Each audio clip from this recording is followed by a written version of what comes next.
Yeah, making the new IP is, how can I put it? It's just don't do it. It's insane. I mean, it's a very difficult process. You have more questions than you have answers, especially when you come from like, you've been making Uncharted 1 and Uncharted 2, just kind of like, now like things are going, you just kind of like good momentum, and then suddenly that momentum like just drops, it stops. It's a very challenging process to create a new IP, and you're gonna fail over and over again, but that's what it takes. New IPs are really hard. They're hard because you don't know what's fun yet. You're building new tech, new AI, establishing new characters, new art, all this. You don't get that controller in your hand for like 6 months to a year. You don't know what it is yet. I remember like ages ago coming on the project and what are the infected gonna do? Like, what are they gonna do? They're gonna behave like this. I'm like, okay, we're like trying to imagine what's gonna happen. Fast forward like 4 months, they don't do that at all because it didn't work, right? It's hard mode, right? Like it's game development on expert. There's a big thing about making a game, right? Which is a game has to be fun. You get your first build where everything's working. You got player mechanics. You can walk around the world. You can shoot. You can melee attack people. You've got the AI in there. They're very intelligent, very difficult, and it's totally not fun because they snuck up behind you and murdered you in a second, and there was no way to figure out what was going on. We're making a game, by the way. Hey, James.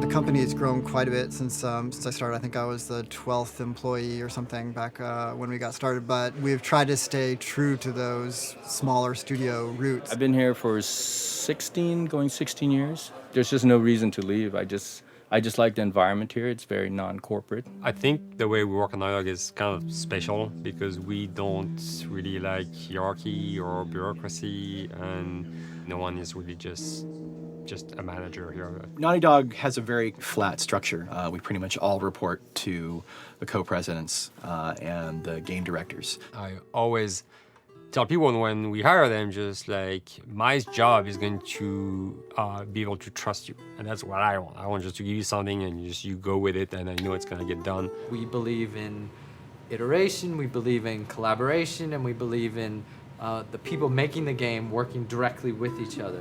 When we have designers and artists, animators all mixed up, anybody that's working on the same tasks, the same characters, the same areas, put them next to each other so they can communicate a lot better. We don't have a lot of meetings because if you need something to get done, you just walk over and you talk, and then you go back to your desk and you finish it up. And I really like that. I like when I just walk in the office and I see just designers talking with the programmers or programmers over the animators and talking to them. I think that's when really the magic happens. Naughty Dog, we really try to cultivate a culture where anybody can criticize anybody else's work. And we encourage people to be blunt about it and not try to sugarcoat it too much. It takes too long to be nice sometimes. It's not personal. It's based on more like, how can we make a better game? We want everybody to have a voice. We want to cut out all the bullshit if we can, making sure that people are making decisions not based on ego, but what is going to benefit the game. When you see that people trust your opinion and that they value it, it's such a great feeling. You really feel like you're working as a team on a collaborative effort. We want to sort of remember where we came from and you know, why we were successful then, and try to continue that success now. We make games. That's what we like to do. Back when Uncharted 2 wrapped up and we decided that we were going to build the second team and create a new project, we kicked around a lot of ideas. One of the very earliest ideas was to go back to Jak and Daxter. It's really near and dear to us. We really love those characters in that universe, and we think that there are some interesting stories still to be told there. We started to realize that it was not going to do justice to the franchise that the fans had fallen in love with. It would be shifting it so far in a new direction that we felt that effort would be more justified in developing a new IP.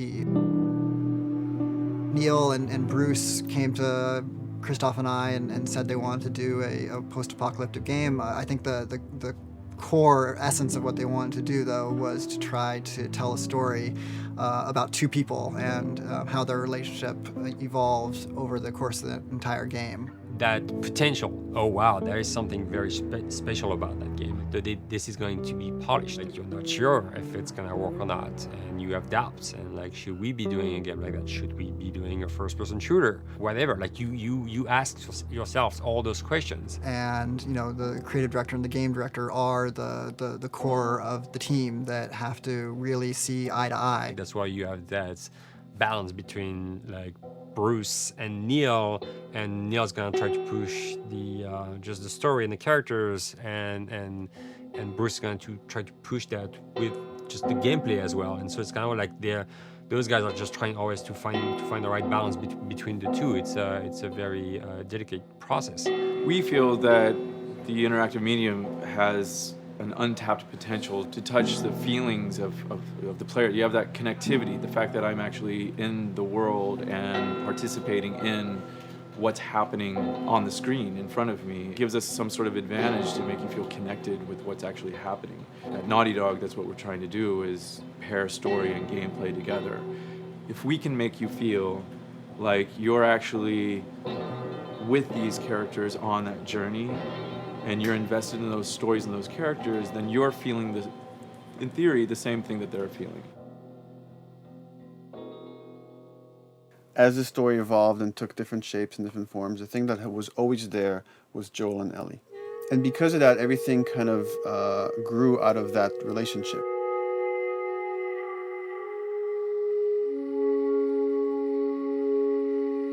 We've seen kind of that role of the anti-hero change, especially over the last 3 to 5 years, to where before it was like, the thick-neck mercenary kind of guy. For this game specifically, for this story, we needed something new.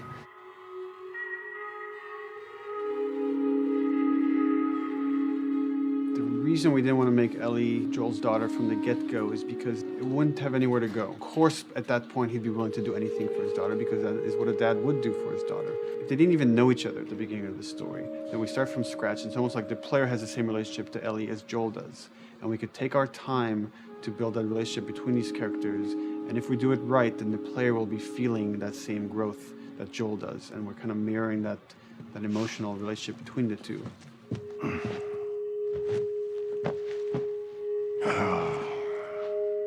What are you doing? Killing time.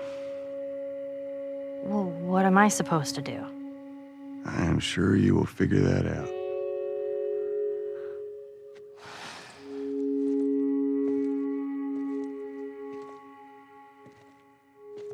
Your watch is broken. It's exciting that Neil wrote something like this, where he's like, I don't want to make the stereotypical characters. I want to make real people in this crazy situation and these forced to make decisions that are really tough. Like, what would we be like in those situations? I mean, we weren't consciously trying to pick male or female for characters. You just try to pick characters and just be honest with who they are. It almost doesn't matter, right? Joel's daughter could have been Joel's son. Ellie could have been a boy, and Joel might have been Tess. You could have swapped those roles, and I think the story would have still worked. The focus on female strength, it's so unique. You get to see what's so powerful about a woman through all of these female characters, which makes this game wonderful and unique. There's a crew of Fireflies that'll meet you at the Capitol building. That's not exactly close. You're capable. You hand her off, come back, the weapons are yours.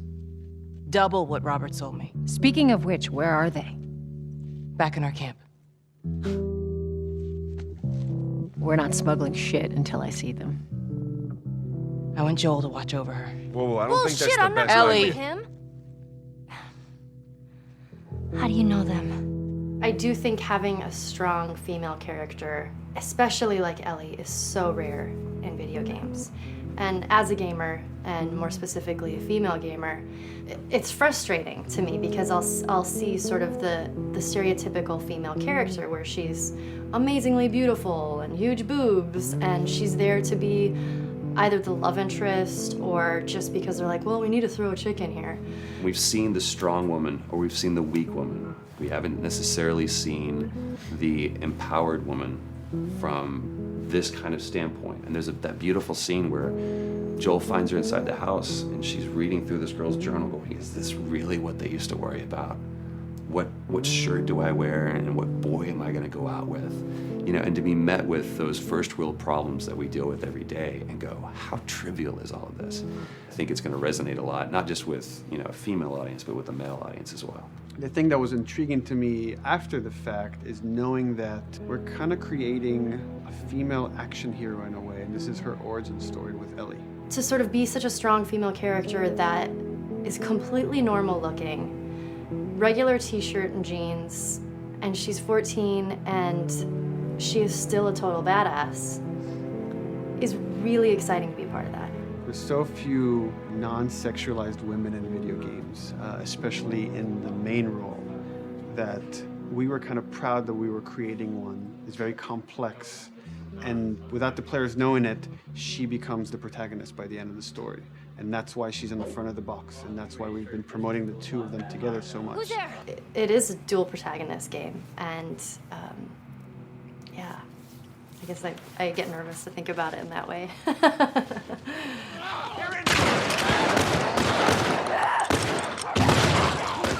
We couldn't talk about it. In fact, in interviews we've been lying about it, saying you never play as Ellie because it was so important for that to be a surprise. Sorry, journalists. Here we go.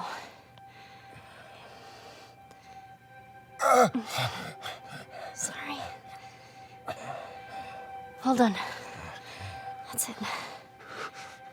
The tone of the game was set pretty early on that we knew that we wanted to make a really grounded story. We knew that we wanted to make the player feel the sense of tension and dread and go through the same emotional roller coaster that Joel and Ellie were going through. One of the things we kind of struggled with is to say, well, if we want to really ground this world and make it so like realistic, maybe we shouldn't have anything that could be perceived as a monster.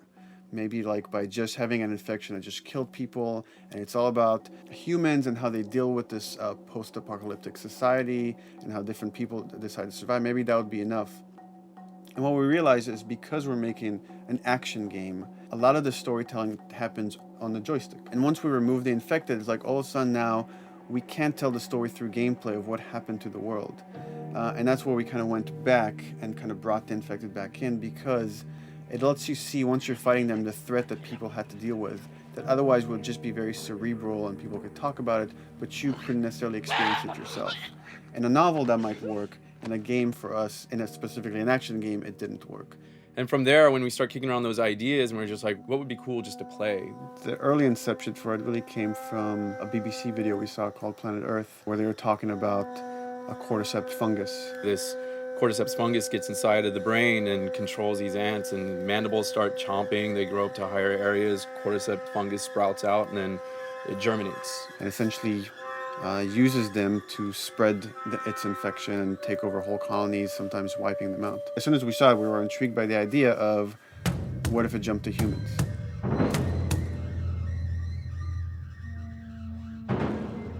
So what would happen? How would people react? What would happen to society? As we're trying to develop the look of the infected, we went through so many different iterations, some that looked really alien and subhuman, some that looked just essentially like zombies, and we couldn't find like an original place for them. But one of our artists just did this kind of photo mashup where he took a bunch of images of diseases or images of fungal overgrowth, and he kind of mashed it all together and he threw it on this person. It was a very iterative process, making sure that the fungus felt properly integrated, like it was part of the body, growing out of the body. And not just fungus growing on the head, but it's tearing the face apart, cleft down the middle, this gaping maw of a mouth with the crooked teeth. And it's in great agony as its humanity and its brain is still somewhat functioning. Maybe you still have some human cognitive abilities of the thought process back here. This isn't some decaying corpse on the ground. This is a living thing that's going to be coming after you in the world. The fungus is always the focal point. So you can see from a distance, oh, this guy's infected. I can tell straight away. In fungus, they have these beautiful saturated colors, and we really like that conscious of this something so horrific that it's going to like stop at nothing. It's relentless force of death, and yet elements of it are beautiful. It's not just about gore. It's not just about everything about it being scary, because to us it's actually scarier when things on it are somewhat benign or somewhat beautiful. It was evident that we were onto something that was quite a bit different and something that we hadn't really seen before, which was eerily human but very disturbing. And it seemed so creepy and so unique that right away we gravitated towards it, and it's like, this is our base infected. Everything should kind of come out of this look.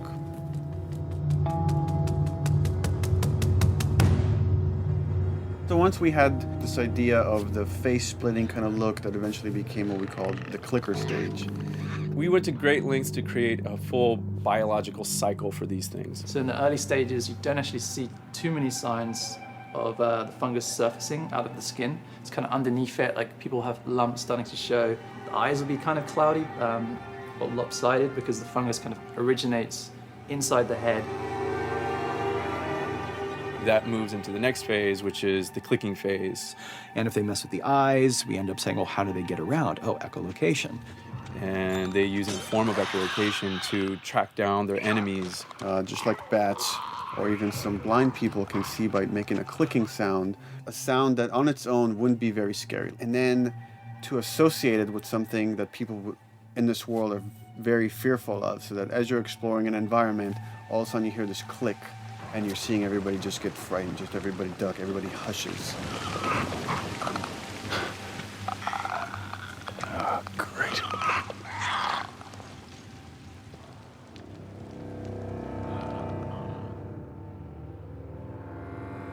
The bloater is the most severe of the stages. So large pieces of the body has been replaced by these kind of fungal plates.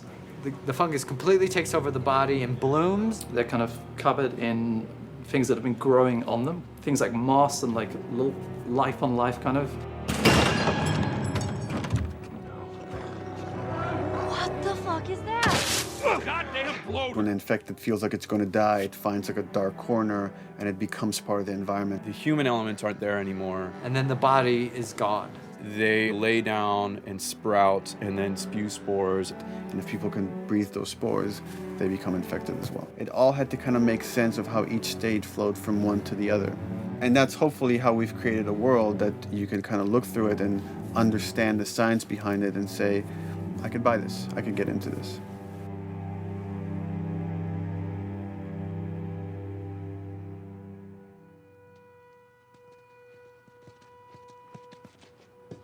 Mandatory evacuation. Evacuate to where? What do you think? Quarantine zone. See, some places got a heads up before the infection showed up. Most didn't. Over the course of Joel and Ellie's journey through this game across America, you find all these different societies, all these different enclaves, and you get to see how do they deal with the infected. Without the manifestation of this infection, you can't have these people making those interesting choices.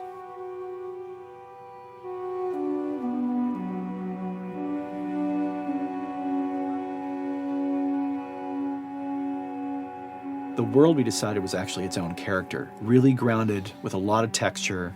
What happens, after 20 years of the fall of man, when no one's taking care of anything? This book called The World Without Us describes in detail how much fighting on a day-to-day basis we have to do to keep nature back. And once you stop doing that, how quickly nature can reclaim that. As they talk about New York, and how every day they pump water out of the subway system. That system breaks down. Within 2 days, a whole city is flooded. And once water gets introduced, then structures collapse pretty quickly. Trees will sprout, and wind will carry those seeds over, and gutters get clogged. And then when it rains, water fills up, and then pretty soon you have vegetation growing over there. And once you have vegetation, concrete breaks pretty easily for when there's a tree and roots breaking through that. Even some of the stuff we did on Uncharted, exploration of how temples were ruined. What if you took those ideas and put them in Pittsburgh or Boston? And obviously right when that happened, you can imagine that being pretty terrible to look at. But you think about 20 years later, and with rainwater filling up those sinkholes and then those becoming like little marshes with lily pads in them. We had this wonderful piece of concept art we developed really early on, and there are all of these wild animals that have escaped from a zoo and over the past 20 years have bred, and now they have herds roaming these cities. And that's something that tells you that life goes on and this world is worth saving.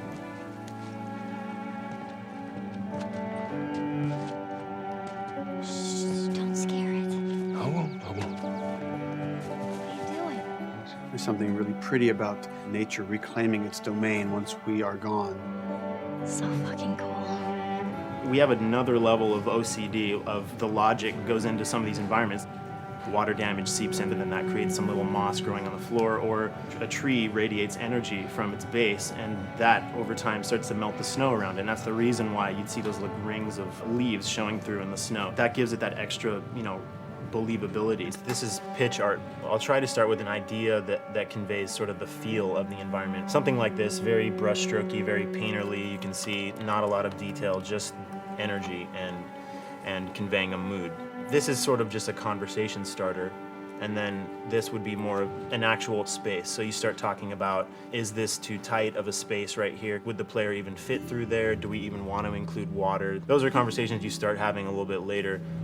And then it usually needs several more passes back and forth in order to be tightened up to be the experience that you would see in the final product. So, dude, I was actually trying to figure out right here, there should probably be some dead foliage.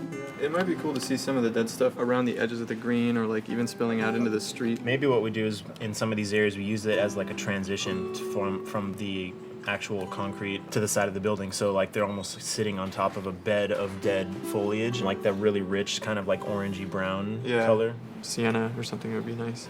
Something real cheddary. That's how you know you're done. The end product often ends up being stronger because that bouncing back off somebody else gives you a result that maybe you wouldn't have even thought of in the first place. All right, here's the bridge. That's our way out of here. As far as concept art goes, definitely the ultimate goal is just helping everybody as much as possible. Me and the background artist will work together. I'll often just go to them because they've got like a really, really good like visual imagination. At some point, you came in almost like flat on. So that's kind of good because the bus station is right in your peripheral view, and you're probably going to enter the bus station. You're probably not going to get lost. But it doesn't at all utilize this cool architecture here, like the bus station sign. Like that's a really distinctive silhouette, and it's a really interesting sort of architectural detail. So we changed the entrance. Look at that. Another city, another abandoned quarantine zone. I think it's a better composition anyway. It's not so like symmetrical. And I think that was done so that this sign read better. If you didn't see the word bus on it, you might not know it's a bus station. So I think that helps. Everything we're doing in the environments is relating back to what you should be feeling in the story or what's happening to these characters. So is that everything you hoped for? Jury's still out. But man, can't deny that view. Come on, this way. When we first came up with Ellie and Joel, we had this idea in our heads of who they would be, but we didn't necessarily know the voice. It took us a while to find our Joel, but for Ellie, I think Ashley was the second or third candidate to walk in, and right away we knew. Yeah, you know Why what? are you so scared all of a sudden? Because I'm a coward, okay? So just get your shit. Let's get out of here. Damn it. I'm not like her, you know. What? You think I'm gonna end up like your daughter? The way she delivered the lines, the way she just embodied that character is like, that's Ellie, there's no question about it. I saw the character artwork and I related to her a lot. I mean, she's kind of a tomboy and she's kind of tough, and I mean, obviously I'm not 14, and I think that's the main difference between the two of us. I read the scenes and I was like, I need to play this part. You want to be my hero? Forget the whole bit about saving my life. Buy me a stack of these bad boys instead. Where'd you get that? Back at Bill's. I mean, all this stuff was just lying around. And then once we had her, we said, okay, well, we're going to do another round. And we're going to have Ashley this time in the casting sessions. The chemistry of these two characters was imperative to get right. Troy was a really interesting casting for Joel because when you see Troy, he doesn't look like Joel at all. You know, he's so handsome and he had like, you know, the frosty hair and totally looked like Final Fantasy. And so I'm like, yeah, I don't know. He's like this tall, pretty.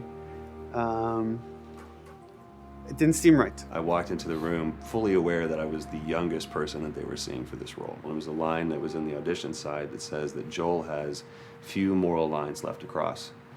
And so that became the anchor point to the character. But then as soon as he spoke, and he had the grit in his voice. Warm, yet kind of dangerous. And his movement is just like, you bought into it. Why are you so scared all of a sudden? Because I'm a big coward, okay? Now pack up your shit and let's go. God damn it.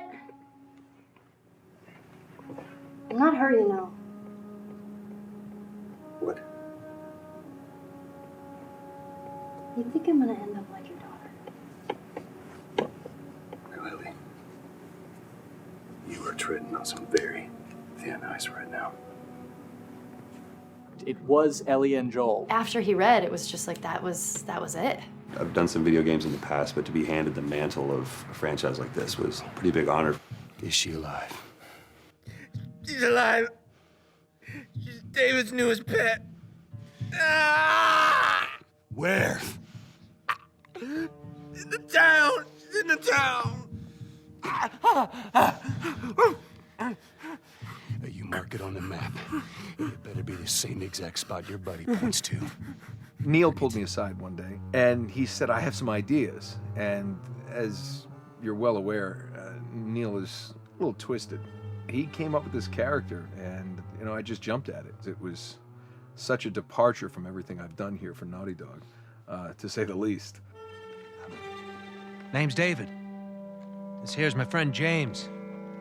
We're from a larger group. Women, children. They're all very, very hungry. To be able to put on a voice that, hopefully a lot of people won't know, won't notice that it's even me. Because we didn't want it to be Drake. Drake eating people, that's a whole nother game. How did you put it? Tiny pieces. See you tomorrow, Ellie. Certain voices that I can do wouldn't fit the David's artwork, but he showed me the art, and I said maybe it's something like this, where everything's, it's very quiet, and just, he's not really sure, and the voice can break a little. And he just looked and goes, yeah, that's it. So I'd love to tell you, we hashed it over and we talked. No, it just, I looked at the picture and I tried something. He said, yeah. A few weeks back, I sent a group of men out a nearby town to look for food. Only a few came back. And turns out that the others had been slaughtered by a crazy man. And get this, he was with a little girl. You see, everything happens for a reason. Claire. Ashley, she brought humor to it. She just has some really great comedic timing. The way she reacts to the things around the world with a little bit of sarcasm, that teen kind of like trying to get a rise out of you. Now watch your step as you're going out, because it's going to be a little... It just brought a certain levity to the story that the story needed. You didn't even realize it needed it until she started doing some of that stuff. Oh, I'm sure your friend will be missing this tonight. Mm-hmm. It's light on the reading, but it's got some interesting photos. Now, Ellie, that ain't for kids. Whoa! How the hell would he even walk around with that thing? Get rid of that. Well, hold your horses. I want to see what all the fuss is about.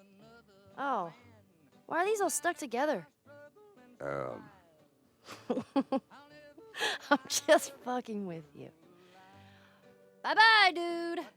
Throughout the course of shooting over these past couple of years, Ellie and I have kind of morphed into each other, which I know sounds so cheesy. Neil always asks, he's like, well, what would you do in this situation? I think the most important thing that Ashley brought is a sense of capability to Ellie's character that wasn't there in the beginning. The very first thing we shot involved her being pulled out of a car and attacked, and Joel was supposed to go save her. It was written that Ellie sort of was just kind of watching on the side, just waiting till he was done, and I was a little frustrated because I was like, well, if this were real life, I would do something. We did a couple takes, and at some point she walked up to me and she said, I feel like I'd hit him.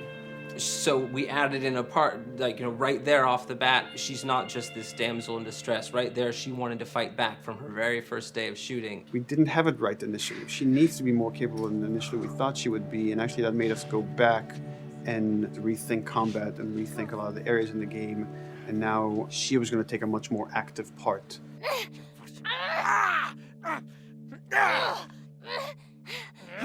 Anything that requires, a lot of body movement, we do with the actors on the mocap stage. And we try as much as possible to use our actual principal actors, use their body motion as well as their voice. We capture it all at once there on the stage. Having the actors perform as well as being recorded at the same time was imperative to get an accurate performance. Because every time you split up the performance in any way, you lose some of that magic where they did a gesture or they delivered the line a certain way.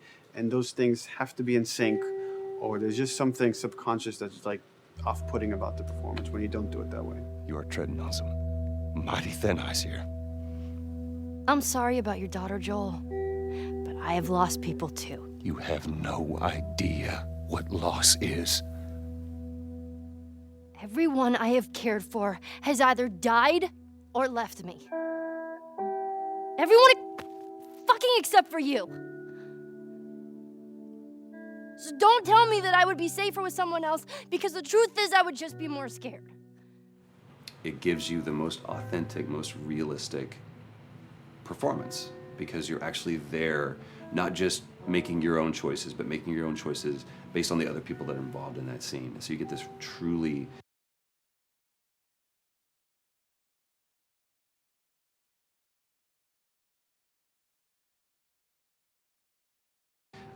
natural approach to things, and it shows up.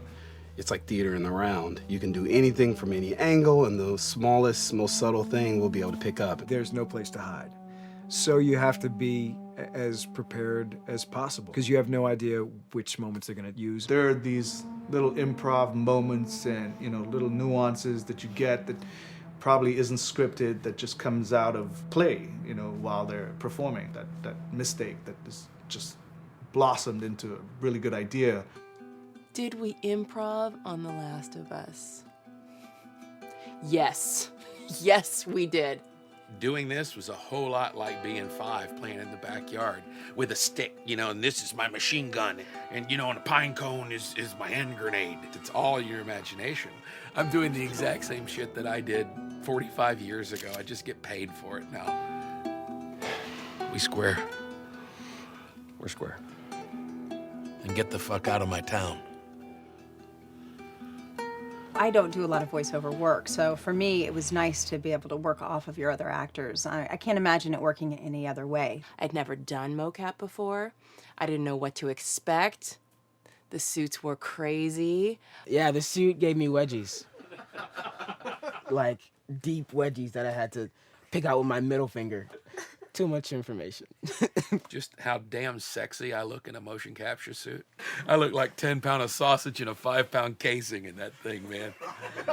Once you get past the fact that like everybody else and you look like weird clown people with these little dots and stuff, once you like give over to that, it really was pretty easy to make it just feel like you're in the moment and in the scene. Everyone that was on this is a slam dunk. This isn't just another gig to them. And that creates a really cool energy for people to really start experimenting and playing jazz. Floor is yours. And action.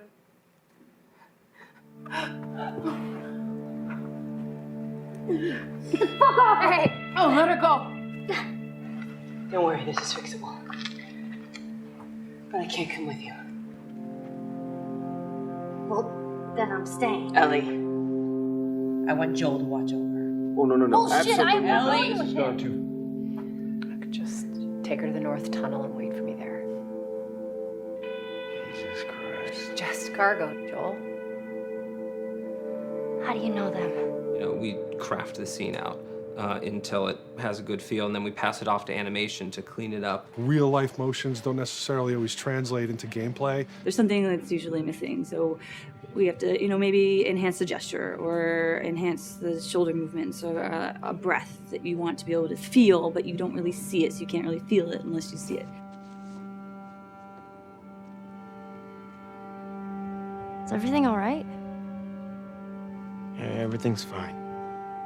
I could have him lean in here a little bit more, like this, take his hand down. When they're on stage, they don't necessarily have windows, you know, so that weight of like really pushing and leaning in, it's something that we would have to accentuate.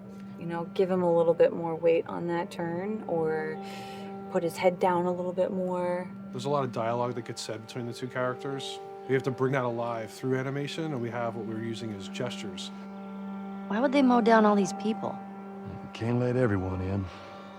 If you turned off the sound, you'd know that they were talking to each other. And that really helps accentuate the relationship that the two have together. We have certain animations that play in the beginning of the game on Ellie. She's traveling with Joel, who she doesn't really know. There's a lot of gestures to make her look nervous, just her overall stance. Later on in the game, they develop a relationship through the animation, not just the dialogue. You can see that she's more comfortable around him. If that reads well with the player, then, you know, we're doing our job.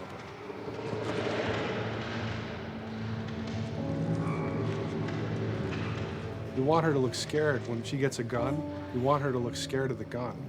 So if she's gonna aim, she wouldn't be like super trained aim. She would be more like some scared. But at the same time, it needs to look cool and feel cool to the player that plays. It's really just these little tiny details that we're doing, and it's coming across. It's working out well. We don't do facial capture, we don't track eye movements on stage, it's just the motion capture data. Everything that you see on the faces is hand-keyed. As you can see, this is all of her mocap data. And so when I'm doing something like this, I go back and forth to the performance that she was giving, and I watch just this section over and over and over again. So this is our default face. I can make everything super extreme and make her all squinty and angry, turn her frown down. I can open her mouth, stick her tongue out. It's listen, watch. Okay, where's her mouth at this point? Like, is it open? Is she making like a grimace? About Tess. I don't even know. Here's how this thing's gonna play out. You don't bring up Tess. Ever. Matter of fact, we just keep our histories to ourselves. We shoot all of it to just get the body motion, and then we'll do a second pass with the cameras. The scene's playing back on an overhead projector, but it's also playing back on a monitor that's attached to my rig. Sean and I would go to the stage and motion capture the camera, filming the scene, and so he would get a whole wide shot, a whole close-up for the whole scene. You know, you can change your lenses, you can use your standard 35, 85, 50s, whatever, all that sort of live-action camera cinematography, you can apply it on stage. We make sure to go back in and add flaws. We keep the confinements of the room so the camera can't go past a certain wall, because then we have this cheated perspective. If the cameraman bumps into the wall, we keep it.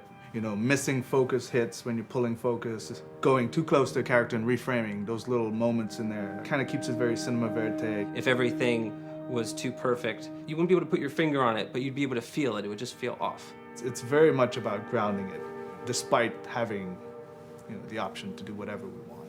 Being able to place the cameras anywhere we want after the motion capture gives us both advantages and disadvantages.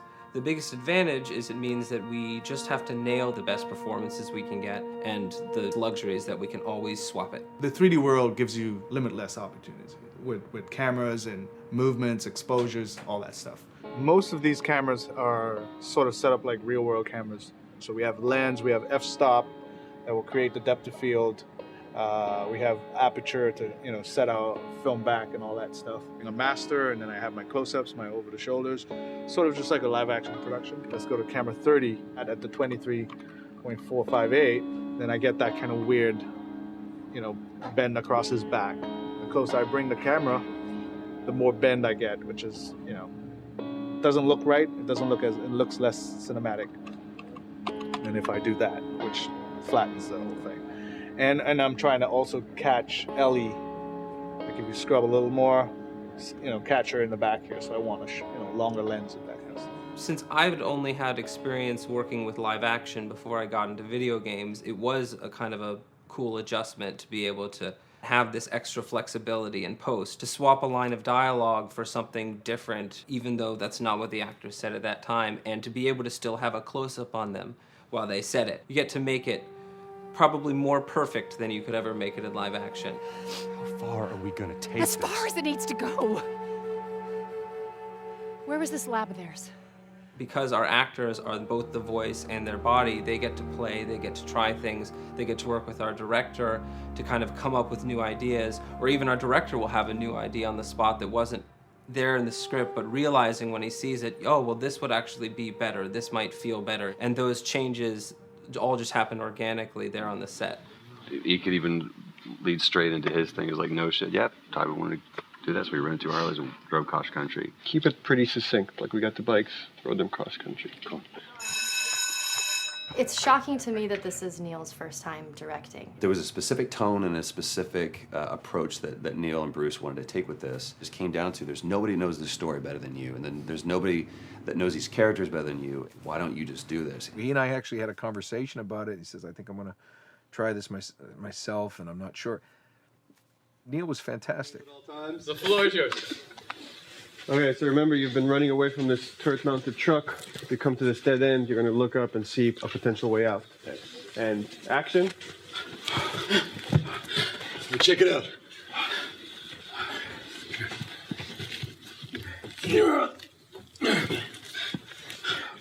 I mean, his writing is honest, and it's dangerous, and it's natural. And I love his economy of words. He doesn't hit everything on the nose, so it leaves it open for you to interpret and bring some nuances and things like that. The entire process is collaborative, but really it's led by Neil's willingness to change and flow and decide something doesn't work, fix it right there in the moment.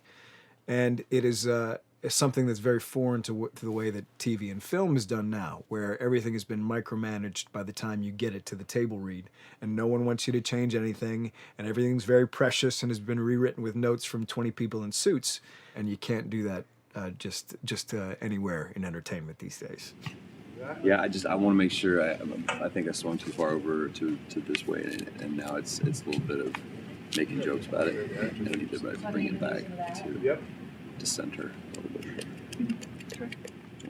There's one scene in the game where we see Joel not as a ruthless survivor, but as a father. I knew from the very beginning that he was going to lose his daughter, and I just told Neil, I was like, when that day comes for us to shoot that, I need a heads up. About a week before, he said, it's time, we're going to do that scene. I was like, okay. Because I knew that I was going to have to go to this place that you don't really want to go to as an actor. You want to find some aspect of reality that you can empathetically draw from, Troy and I were both kind of just like walking around for a while and just kind of getting into the zone. And well, my grandpa died when I was 8. He was like my dad, and so that's always what I use to get into that place. I started recalling all those memories and starting pulling up all those feelings, and they're just right underneath the surface. When I walked back in, everyone realized that something was different. They kind of like calmed down, You could feel the energy just like drop a little bit more. It was brutal. I lose my shit. I mean, just completely break down. Don't do this, please, God, no. Oh, God, no!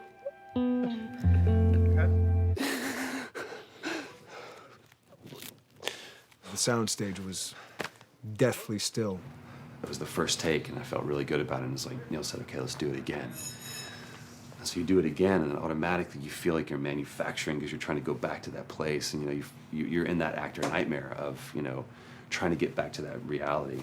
And we go through it again in 5th and 6th and 7th take, and I'm just exhausted. I'm crying between takes, and I'm looking at Neil going, this is really, really hard.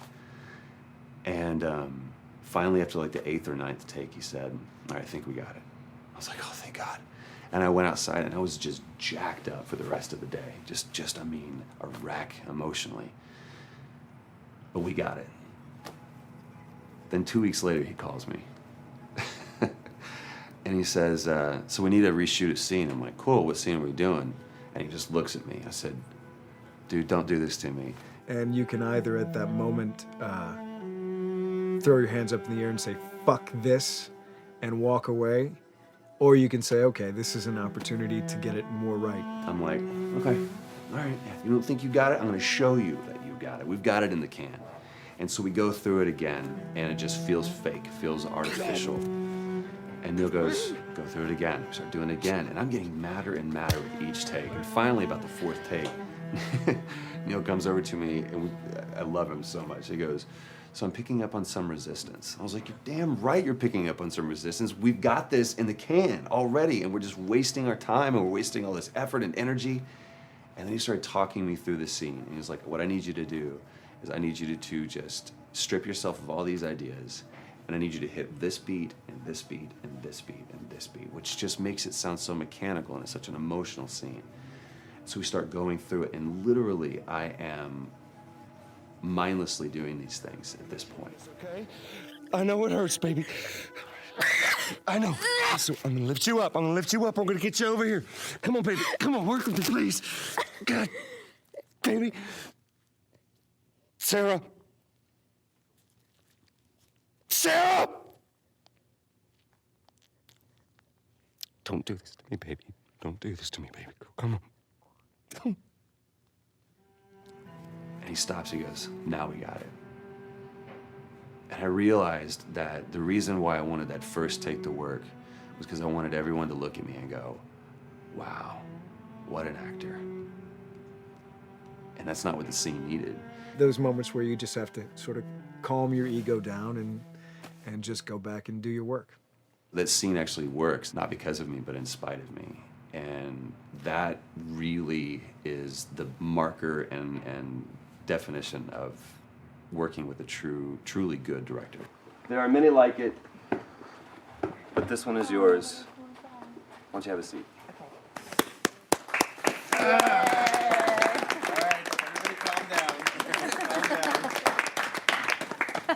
Thanks, guys.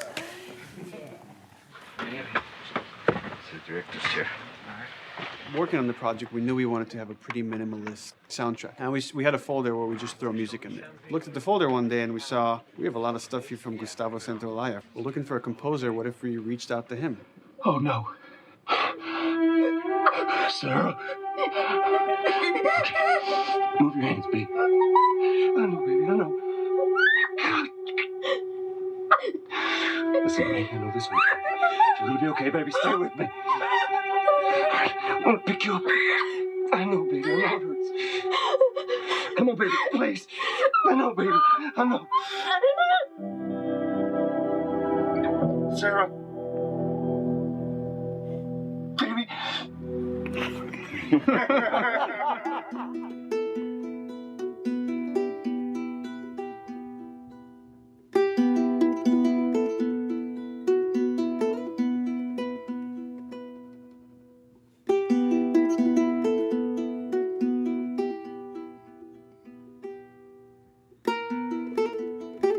My life has been and still is kind of like a road movie. I grew up in Argentina. I came to the United States in 1978 because we had a horrible political situation in Argentina. We had a military dictatorship where 30,000 people disappeared at the hands of the government and many other more were tortured, and I was blacklisted. It was just impossible for me to keep on living there. I've been jailed many times since I was probably 15 years old just because I had long hair and I play an electric guitar. So I had to embark on this trip.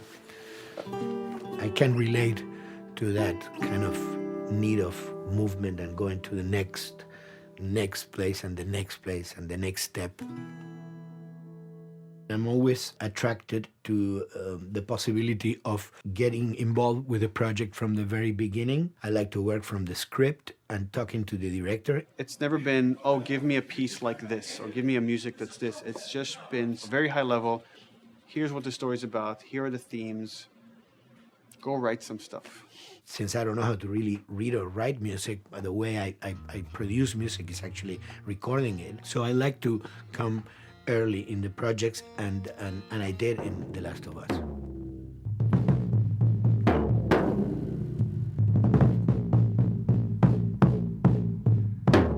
One thing that was fantastic from the very, very beginning was the freedom I had to try and to do whatever I felt could work, you know? As the story was still being written, you could listen to this piece of music and just get a sense of where this needs to go tonally, because the music was still inspiring the story. So that was the great thing of having the music written so far in advance. And at the beginning, I mean, I was going really out with some things, and sometimes some of those things were the ones that they liked the most, you know? So I really felt very motivated to work, and I enjoyed immensely working. It was this very organic back and forth experience where one element was inspiring the other and vice versa. I needed to go into some more dark places, more textural and not necessarily melodic.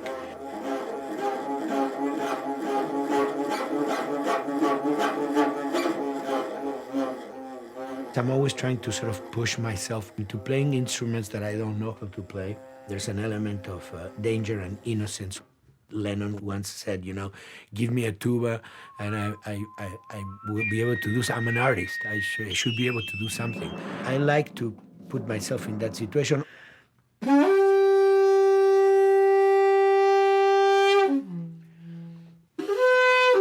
So these are just PVC pipes, the one you use, you know, in construction.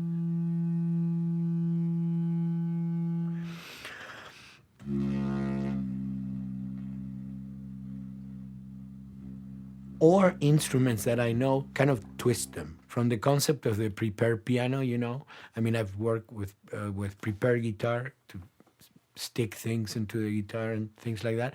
And also in The Last of Us in particular, I work with a detuned guitar. So I really tune the guitar extremely low. And the result is, you know, strings that are very loose and will produce not only sound, but produce noise.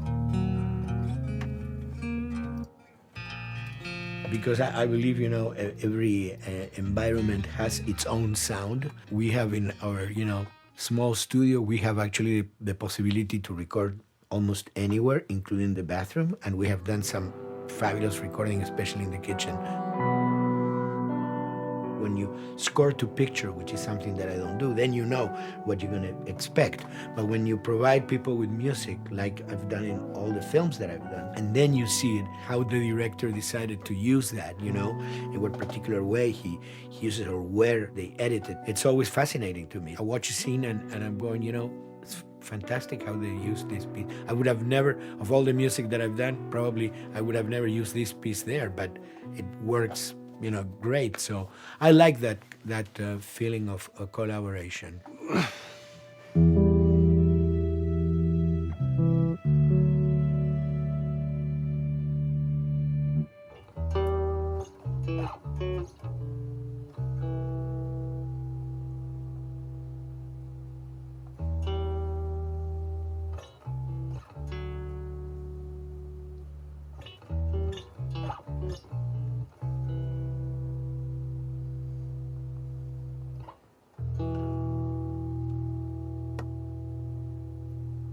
I think, you know, the guys also that work in programming and adapting that music to the game, they should share a lot of the credit for the end result. In the beginning, there was silence. Yes. Then they hired sound designers. Then they regretted that decision.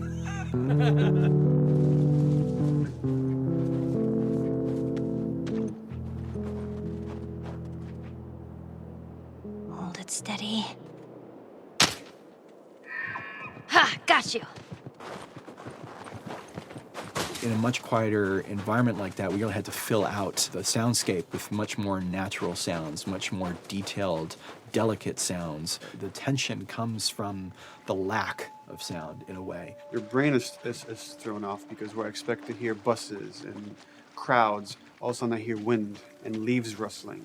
Again, it's creepy and beautiful at the same time because it's almost like I'm going on a hike, but I'm in a downtown area.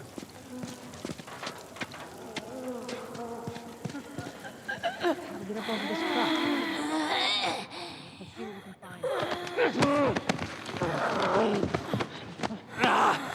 To Neil, I mean, we were going through the iterations, so he just did not want like yells and screeches and what he called like, you know, kind of witchy qualities, like cackling witch. He didn't want anything like that. It was a little bit of a head scratcher to figure out, okay, how do we make it sound human but not human? Yeah.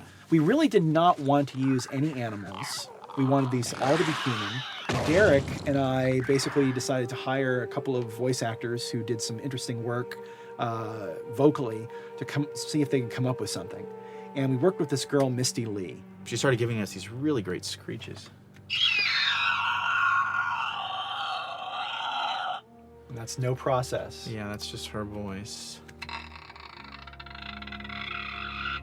And it started going into this little click.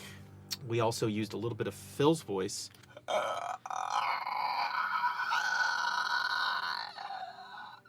We'd combine that also with an occasional, Derek. That's just me, you know, moving my tongue. And what that kind of did was it sort of grounded it all, like maybe in the mouth area, the wetness, all that kind of stuff. And it adds a nice texture, actually. This is a composite of all the bits I just told you about.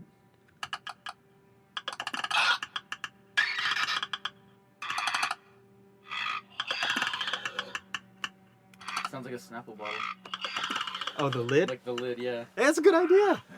Fuck, where were you guys like months ago? Why did we think of that? Why did we think of that?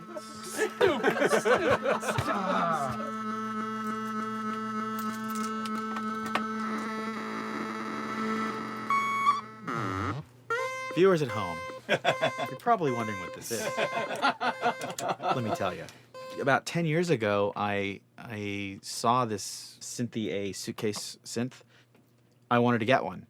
This finally arrived in January, just in time to start using. I thought, well, what can I do with this?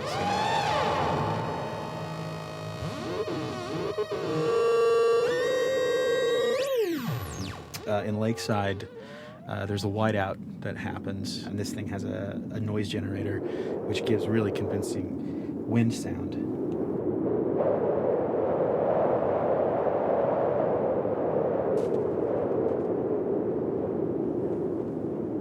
The military still has technology. There's sirens and alarms, so I wanted to try some new concepts.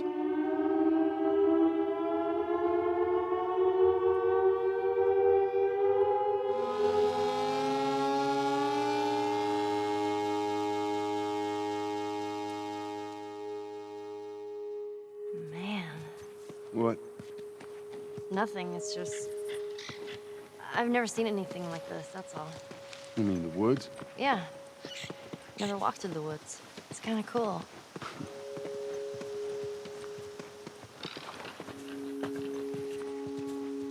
We consciously take in consideration lighting in the beginning. Most of the game, we don't really have any real man-made light sources, so everything is naturally lit. In the past, you know, we could use a lot of artificial light, but in a world that has no electricity. We have to hide most of the time, and that requires getting very close to certain assets. Just stay back.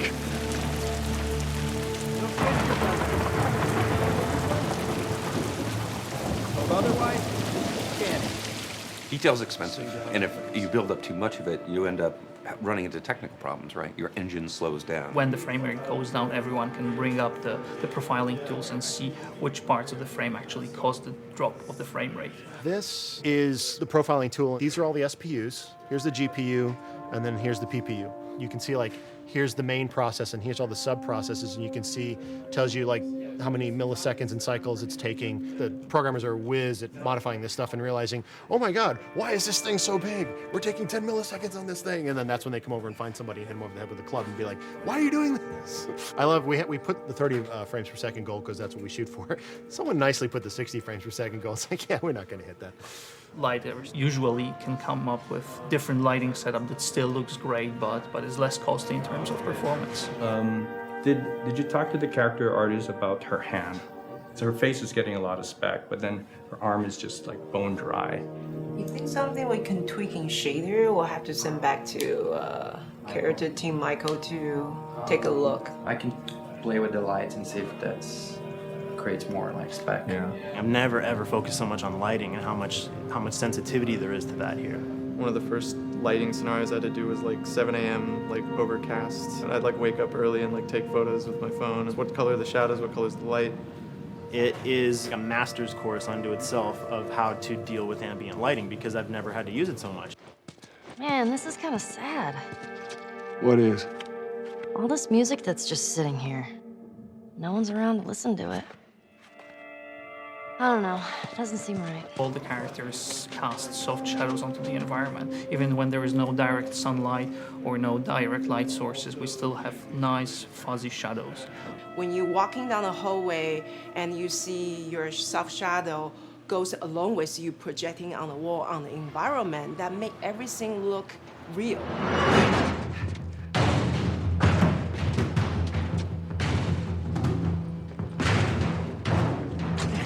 Follow me through here. Okay. The flashlight brought a whole new spin on it. So some of the environments end up being really, really dark, and you need the flashlight to get around. Give me your hand. We want to have the environment be really dark, but also at the same time have colorful surfaces that are sort of hidden. So when a flashlight hits one of those, it bounces off onto the ceiling. If you shine a light on a red wall, it will bounce the red lighting of the whole environment. And it's very difficult to do, very expensive, but we did it. Everything should have a bounce lighting. Otherwise, the world is gonna feel dry and unrealistic.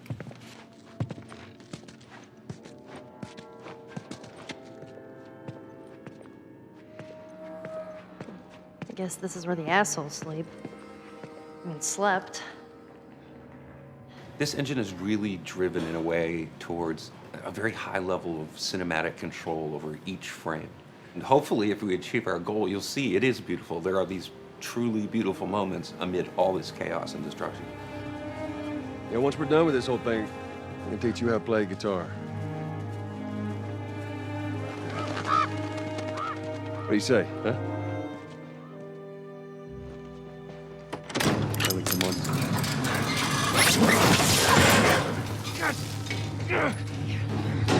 I got you. Damn it, Bill. What just happened? One of Bill's stupid traps. There, that fridge, it looks like that's a counterweight. Okay. The story really dictates sort of the arc of the overall pacing. Storytelling would always want to be subtle. They would always want to keep the world grounded in reality. But gameplay has requirements where the player needs to see this thing. The player needs to immediately know that the enemy is attacking, that this room is dangerous, that this room is a puzzle that you have to solve. What are the things that we can do on the joystick to make you feel the same way that these characters are going to feel when we get to this next pinch point in the story? There's a turn in a scene that we need these characters to take, and we need you to feel it or understand that, and that means you have to play it. Sail! Oh, thank God. Gotta keep running. Ah! Doorway, over there. Run!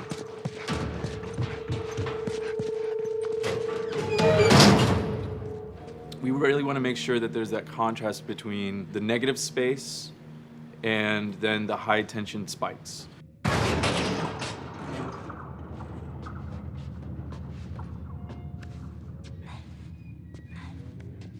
A lot of times we won't play music, or we'll play very minimal music just to let you know kind of the state, whether you're still in stealth or combat has broken out. Hearing someone's footsteps or hearing a person breathing on the other side of the door has so much tension to it. You hear that? Shh, quiet. You feel the tension of the world, make you question whether you want to engage with these guys or kind of try to stealth around them. That's another reason why we don't have traditional cover in the game. You smoothly move around everything, contextualizing with the environment, but you're never locked down. We want the player to, with that crafting system, with the scavenging system, with all of the abilities available to them, to constantly be moving around and changing as the moment arises. Gameplay is all about, I have a limited set of tools, and how am I going to use those tools and those limitations to overcome this obstacle in front of me. And that obstacle might be infected, might be another class of humans that wants to kill me for a bottle of alcohol in my shoes.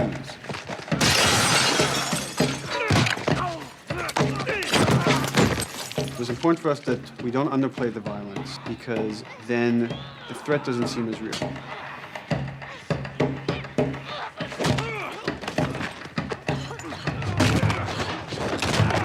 We see video games as this incredible medium to tell stories. We want to treat it as equals to books or comics or TV or movies. This is subject matter that would not be considered out of the ordinary to tell in one of those other forms of entertainment. Fucking hunters. See, this could have been us. We wanted you to buy just the desperation of these people and why they're behaving this way, because it's so brutal. And at the same time, we didn't want to make it so over the top, stylizing it, so then it doesn't become as real. It was important for us actually to hit that middle ground where it's kind of disturbing. That glint that's happening on that curvature, it'd be good if there was a way that we can guarantee that from this angle, we're seeing it. It seems But really it's flat. overall too bright and opaque. Yeah, looks like paint. Yeah, see, the blood on the ground works really well. It's something about the other shader is messed up in this environment. We got to fix that to unify the look. Shouldn't make you giggle or laugh or any of that. You should be kind of appalled by what you have to do, but you understand why you're doing it.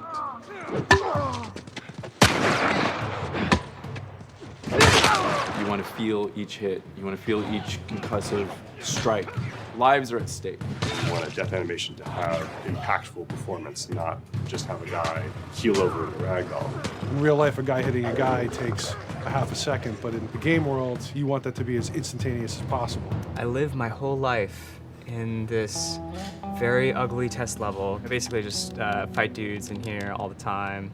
Almost every move is divided between like an intro and a swing. One of the many things I have to end up doing is like counting frames and being like, okay, on frame 18, I want you to get out of here. I want you to be able to start moving. Every hit reaction that an NPC plays, they are not necessarily in the correct pose. When you strike them the next time, we just pop them with a 0 frame animation change, which is usually kind of a no-no, you know what I mean? Normally you want characters to blend smoothly and realistically into animations.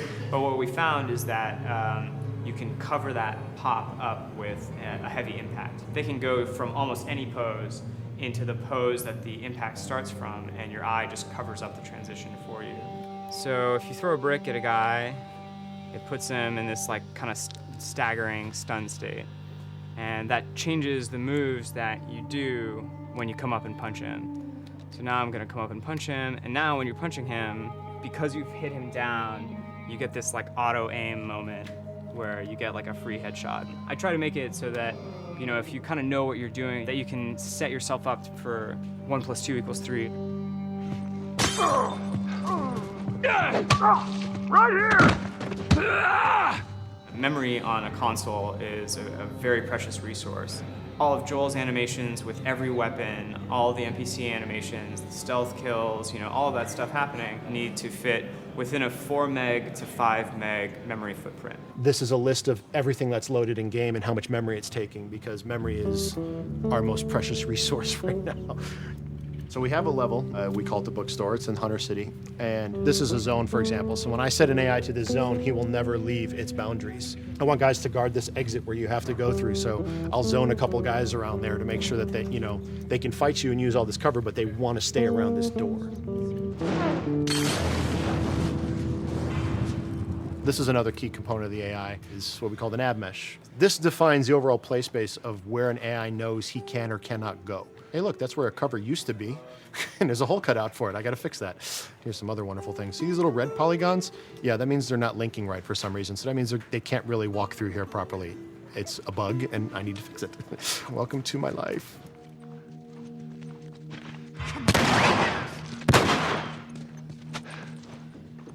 Hey!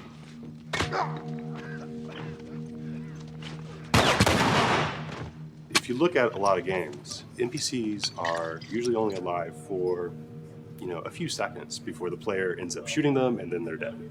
We want our guys to be much more dangerous and much more threatening, which means they have to be alive for longer. They need to exist in the world for longer, which means you as the player can witness them acting out their behaviors for longer.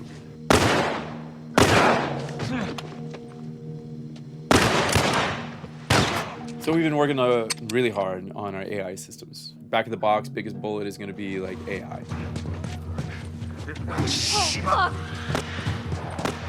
So we tried a number of different prototypes with the buddies, including having Ellie be super independent of you. She would try to flank the enemies, get behind them, or get between you and them. And a lot of times those decisions should surprise you, just like a real person, a real character would surprise you. And we discovered after many different prototypes, the best thing for her to do generally is to stay very near you. You need the exploration, you need the scavenging, you need something to say like, okay, if we just crank it to 11 the whole time, then it's pinned up there and there's no time to breathe, no time to assess or analyze, and no time to really contrast. There's no way of shifting the pacing.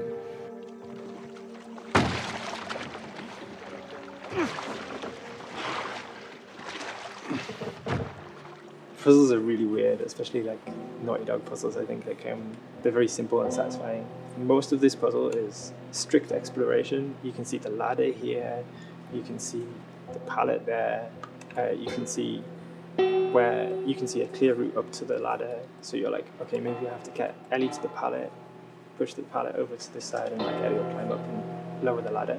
So that whole part is like, that's not a puzzle, that's not regarded as a puzzle, but when you feel like you've got to the solution and you're like, okay, I'm going to climb this ladder, and you climb it, and it breaks off, hopefully then the player will feel a little bit stumped and they'll be like, I'm not really sure what I am meant to do now. And so this is where the puzzle starts.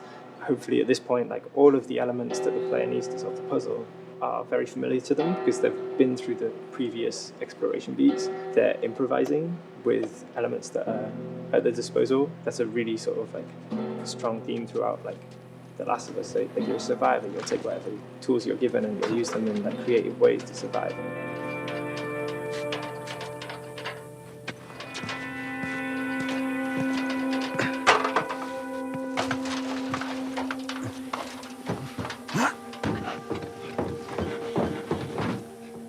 We set out to create something kind of new to Naughty Dog, this crafting system. Our lead designer, Jacob Minkoff, he got this book of like the survivalist handbook and homemade munitions and all sorts of funny stuff. Just start reading about, okay, if I was just wandering around in a collapsed society, this world, what stuff that seems like I could find? Alcohol and sugar, if you want to make a smoke bomb. It's difficult to balance the right amount of resources against what you think the player's going to need and making sure that the player feels like they're getting just enough to survive, but not too much that they feel like they're a powerhouse.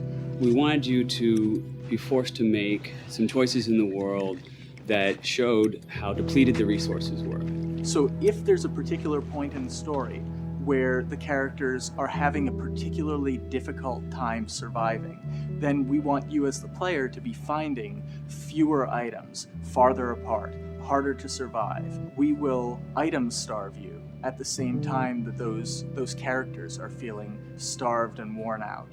Then you expose something to them. Oh, here's a cache, and if I can just get into that cache. Oh, look, there's a wealth of things in here. God, I was so worried. My health was low. If I had run into a combat, because it's always that thing in your head, it's that Hitchcockian thing about the danger that you see is less meaningful than the danger that's in your head.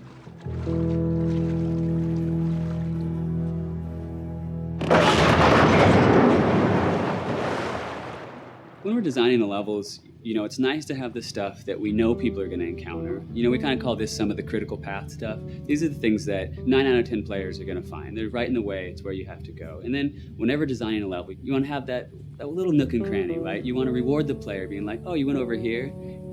And then you also want to have that other second nook and cranny. The player is supposed to go place a ladder here and climb up through the rest of the hotel. But what they can also do is shimmy across this area, and I place a really cool like upgrade, kind of off the beaten path to reward players for exploring. So if they come all the way over here, they're gonna get this really cool training manual. It's a funny little bit of trivia. The HUD system, not the menus, not like when you hit start and stuff, but the actual HUD system where you see the reticles and stuff, was literally created for an E3 demo early in Uncharted 1, and that's been our HUD system, the foundation of our HUD system for the last 4 games. First time in Naughty Dog's history, we hired Alex. She's awesome, and she's got a really good understanding of UI and how it applies to games. The thing that I hate about any game's UI is when it pulls you out of the game for too long. No one wants to spend time in menus. Nobody loves UI, if we're being honest. Like, weapon slotting has probably gone through more iterations than any other system. The stuff that we finally ended up implementing, you press select, you get into this menu, then you D-pad left and right through the slots, and then D-pad up and down will change the weapon, and then you don't have to press X or anything, you just select out of it. When you're still, like Joel is here, that's fine, but then as soon as you get into an actual situation, so I'm gonna go over here and cause some trouble. Okay, so here they come, oh god. All right, so now I'm out of ammo. Now I need to like get back in that menu. I have to like run away from them, get into the menu, get out of it. And it ends up feeling like super clunky. Like again, okay, I'm out of ammo again. Get out of here. I need to take out one of my other long guns. And now Bill's in trouble. Bill's in trouble over here. And I've got to like I'm in a menu now and it's like, oh shit, whoever designed this UI is so bad. Like, what were they thinking? Bill's gonna die. In theory, it worked, but then in practice, it felt a little clunky. We wanted it to be the absolute minimum amount of button presses. You don't say to yourself, oh, I'm never gonna be able to do this in time, so I'm just going to give up.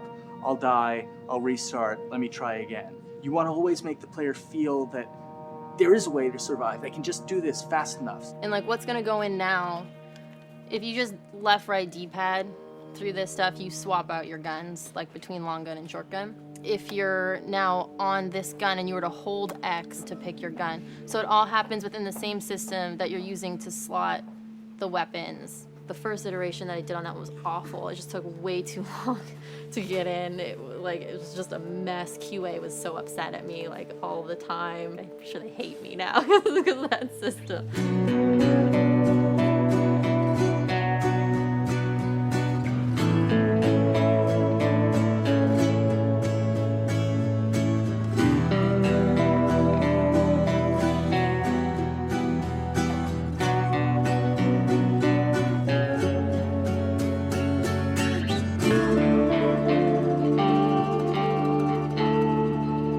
I think the way the industry is kind of maturing and changing in general, you're seeing a lot more focus and importance on refinement and polish. So having internal QA really helps.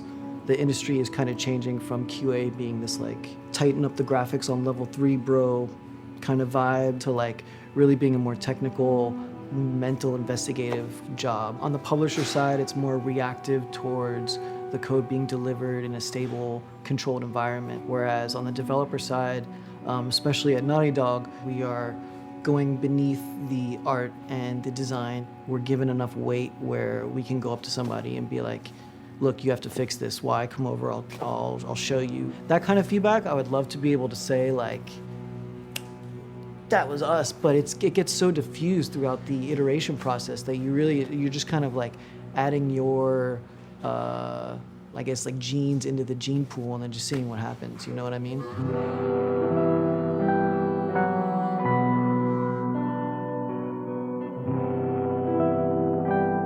Everyone's working all the time now.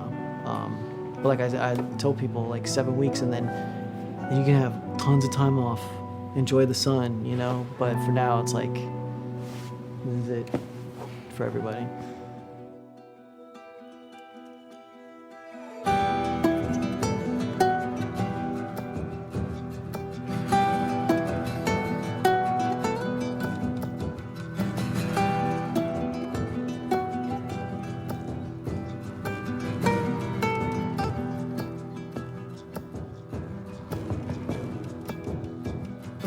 Crunching is part of making games. I feel it's human nature, right? If I'm gonna have a guest at home that's gonna come for a couple of weeks, I'm probably gonna clean their room just the day before they arrive, right? And I think it's the same thing. It's just like everything comes together at the end. I personally enjoy crunch. I think you get this like absolute laser focus because it has to come together. There's a camaraderie that also comes There's a together, camaraderie, totally, yeah. The vibe is everywhere, you know what I mean? Everyone's kind of like giving it 150% at this point. We're getting there, right? You start to get these glimmers, and I don't think anyone who doesn't make games realizes how late in the process you get those glimmers. 1 week before we shipped that press demo, we're all like, this kind of sucks. What's going on here? It's like, we need to dig down and find this. And in 1 week, like 1 week, the fun came together. Like you're shooting at a guy and then somebody flanks you and you hit him and you avoid the other guy who's shooting you and then you flank and go behind cover and you're like, oh, that 5 seconds in that 15-hour game was really, really fun. How do we make that 5 seconds happen thousands more times? My favorite video game is making video games. It is as challenging and as complex and as interesting. If we had to like try all the things that didn't work, what's hard about crunch? It's like marching through that swamp of it not working.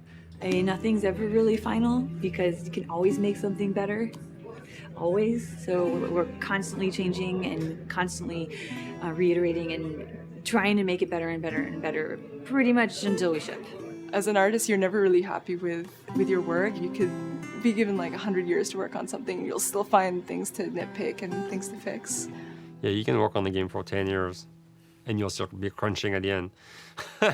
So it's like, okay. All of a sudden, it's like getting ready one morning in the shower, and I was just like, oh yeah, I'm about to ship another title, and this is gonna be a really good title, and it gets you excited, and you're like, all right. Do I think the game's gonna be good? Yeah, it's gonna be awesome. I think it was good a little while ago, and now we're gonna make it Extra kind of good. amazing. Yeah. What it will take to get there in these next 5 weeks is gonna be a lot. I'm excited. I have faith. Every time we're shipping a game, it's terrifying. You just hope for the best. You don't know, right? I mean, people have different opinions. We have to go with our guts, and I trust the team just to pull it off. This, hands down, is the hardest, most challenging thing I've ever done. We sweat a lot, and we worked a lot, and we all went home tired, you know? But I think that's you're gonna see that on the screen. I think that's gonna pay off. Ellie?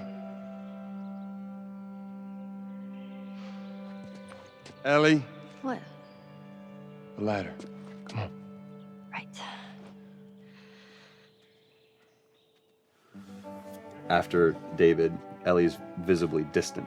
You could have done a cutscene to show, hey, you're being very distant, and she's not responding, but to also do that in gameplay, to where it's something that you've done just countless times throughout the game with, you know, let me boost you up here, get the ladder, bring it down so we can do this systemic thing, and the character responds with that, and you have to actually go over to her and go, hey, come on, the ladder, we've done this, let's do this. It's a subtle choice. Like Bruce and I talked in the beginning, is like we have these mechanics, how can we exploit them in a narrative sense? And that's one of those opportunities.